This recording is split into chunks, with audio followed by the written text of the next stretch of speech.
안녕하세요. 발품이 명품이 되는 그날까지 발품 중고차의 이상윤입니다. 자, 오늘은 이제 많은 분들이 궁금해하시는 것들 중에 하나, 바로 LPG 연료, LPG 차량에 대해서 한번 알아볼 건데요. LPG 차량의 장단점을 한번 알아볼 거예요. 원래 LPG 차량 같은 경우는 택시나 특정 차량 또는 이제 특정 인물들만 구매를 할 수 있게끔 되어 있었는데, 지금은 이제 환경 개선 문제로 인해서 이제 LPG 차량을 누구나 구매할 수 있게끔 법이 또 개정이 되었습니다. 먼저 LPG 같은 경우는 이제 또 두 가지로 나눠지는데, LPG와 LPI가 나눠집니다. LPG 같은 경우는 압력을 낮추어서 흡입을 시키는 이제 기체식 연료 방식이라고 보시면 되고요. LPI 같은 경우는 고압으로 인젝터를 활용하여서 분사시키는 액체 연료 방식이라고 보시면 될 것 같습니다. 요즘 같은 경우는 LPG보다는 LPI를 출시를 많이 하기 때문에 LPLI라고 출시가 많이 되고 있는데요. LPG와 LPI 같은 가스 차량이기 때문에 같은 하나로 묶어서 장점을 한번 말씀드려보도록 하겠습니다. 일단 첫 번째는 가솔린이나 디젤에 비해서 연료비, 가스비가 굉장히 저렴하다는 겁니다. 이게 1년치로 계산한다면 1년에 한 100만 원 가까이 차이가 난다고도 해요. 그리고 두 번째는 이제 LPG 차량의 엔진 수명이 길기 때문에 굉장히 이제 경제적으로도 효과가 좋고요. 그리고 만약에 고장 수리가 해야 된다고 하더라도 부품비가 저렴하기 때문에 그거에 대해서도 장점이라 할 수 있습니다. 그리고 소음과 유해가스도 배출량이 적기 때문에 굉장히 친환경적인 차량이라고 할 수 있겠죠?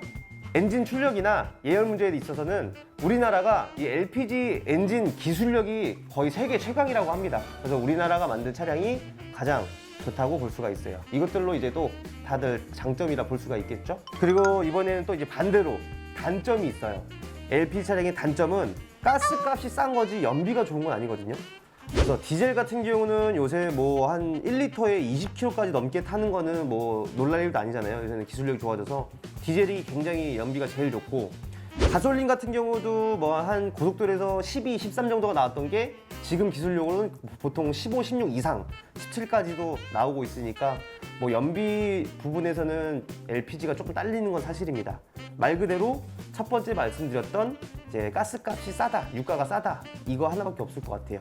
그리고 또 다른 단점, 일반 차량, 가솔린이나 디젤에 비해서 토크가 낮아요.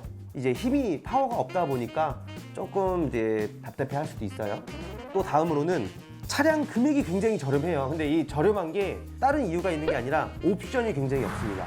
쉽게 얘기해서 가솔린 차량의 풀옵션, 디젤 차량의 풀옵션과 LPG 차량의 풀옵션은 옵션 기준이 달라요. 그래서 LPG 같은 경우는 뭔가 좀 가성비적이고, 그리고 이제 금액적으로 메리트가 있어야 되다 보니까 옵션을 많이 빼서, 실제로도 LPG 차량을 운행하시는 분들이 이제 싸제로 일반 차량들에 들어가는 옵션들을 가지고 와서 뭐 이식을 하거나 아니면 튜닝을 하는 경우도 허다합니다. 그리고 이제 이거는 굉장히 중요해요. 잦은 주유.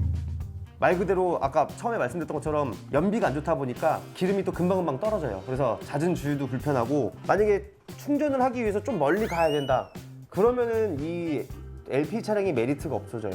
주유소를 자주 들락날락거리다는 게 영한 불편한 게 아니거든요. 그래서 이거에 저는 비중을 가장 크게 두고 싶어요. LPG 차량의 단점, 충전소의 인프라가 너무 부족한 거. 이게 가장 큰 것 같아요, 개인적으로는.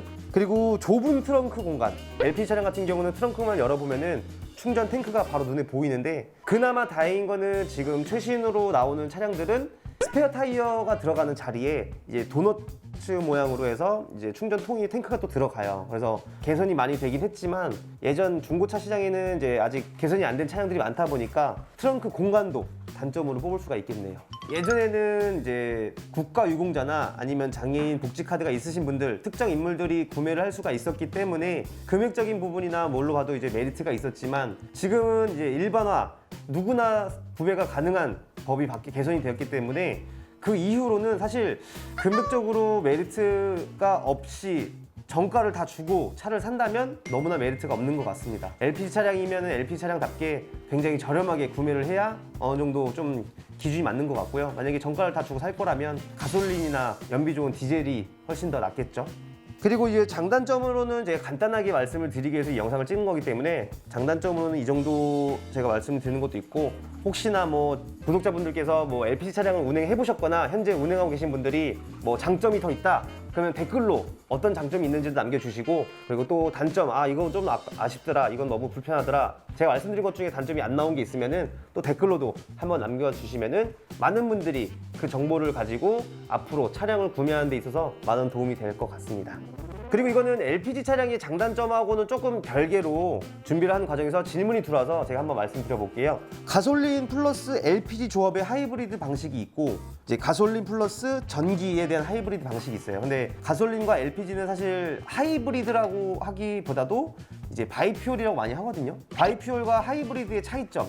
바이퓨얼 같은 경우는 연료통을 두 개를 사용하기 때문에 내가 가솔린을 쓰고 싶을 때는 가솔린 버튼, 내가 LPG를 쓰고 싶을 때는 LPG 버튼을 누르고 차를 운행을 할 수가 있는 거고, 하이브리드 같은 경우는 뭐 저속에서는 전기, 자동으로, 또 고속에서는 뭐 휘발유, 가솔린 이런 식으로 차체 기능적으로 이제 연비를 조절해주면서 왔다 갔다 해주는 게 하이브리드인데, 확실히 이 부분에서는 차이가 있어요. 그래서 좀 디테일한 거는 뭐 하이브리드에 대해서는 또 다음 편에 한번 영상을 제작을 해보도록 하겠습니다. 오늘은 그냥 간단하게 LPG 장점과 단점에 대해서 얘기를 나눠봤습니다. 자, 이 영상 많은 도움 되셨다면 좋아요, 구독 꼭 눌러주시기 바랄게요. 안녕.